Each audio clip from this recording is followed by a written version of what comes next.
আজকে আমরা চলে আসলাম কোনারকের সূর্য মন্দিরে। সকাল সকাল আমরা সবাই মিলে রেডি হয়ে বেরিয়ে গেছিলাম আজকে যাব সাইট সিনে। প্রথমেই আমি পেছনের সিটে বসেছিলাম, হঠাৎ করে মনে হলো সামনে বসবো। হ্যাঁ, আমার কখন কি মাথায় চাপে আমি নিজেও জানি না। আজকে আমাদের প্রথম ভিউ পয়েন্ট ছিল চন্দ্রভাগা বিচ, আর সাথে করে মমতা ব্যানার্জিকেও নিয়ে নিয়েছিলাম। হ্যাঁ, আমি আমার মার নাম দিয়েছি মমতা ব্যানার্জি, কারণ মমতা ব্যানার্জিও ভুলভাল বকে আর আমার মাও ভুলভাল বকে।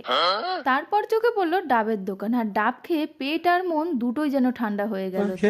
এরপর আমাদের সেকেন্ড ভিউ পয়েন্ট ছিল কোনারকের সূর্য মন্দির, আর এই মন্দিরটাকে নিয়ে অনেক ঐতিহাসিক গল্প লুকিয়ে রয়েছে, অনেক অলৌকিক কাহিনী লুকিয়ে রয়েছে। তার জন্যই এখানে এসে সবার প্রথমে আমরা গাইড নিয়ে নিলাম। এই মন্দিরের মাথায় নাকি বিশাল একটা চুম্বক ছিল, আর সেটা নাকি ইংরেজরাই চুরি করে নিয়ে গেছিল। আর ওই মন্দিরের গায়ে যে চক্রটা রয়েছে, ওই চক্রর দ্বারা সূর্যের আলো পড়লে তখন সময় জানা যায়। আমাদের যিনি গাইড ছিলেন তিনি আমাদেরকে একদম পারফেক্ট সময় বলেছেন এই চক্র দেখে। তবে মন্দিরের মুখ্য দ্বার কেন যে বন্ধ আজ অব্দি সঠিকভাবে কেউ জানে না।